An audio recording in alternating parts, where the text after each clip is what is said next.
কি হলো বাড়া? আমি ক্লাবে কি করছি? রাতে মনে হচ্ছে মালটা একটু বেশি খেয়ে ফেলেছিলাম।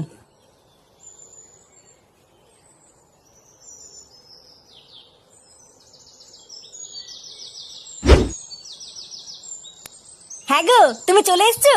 হ্যাঁ, লেওড়া এসছি। শোনো না, তোমাকে একটা কথা বলার আছে। দেখো বাড়া, সকালবেলা করে কিন্তু হানিমুন হানিমুন বলে কিন্তু কানের গান মারবা না। না গো, আমি আজকের থেকে আর তোমাকে হানিমুনে নিয়ে যাওয়ার কথা বলবো না। সত্যি? আর বলবা না তো? হ্যাঁ গো, আমি না মা হতে চলেছি। মা হতে চলেছে মানে? হ্যাঁ গো, আমি সত্যি বলছি। এইসব কি বলছো?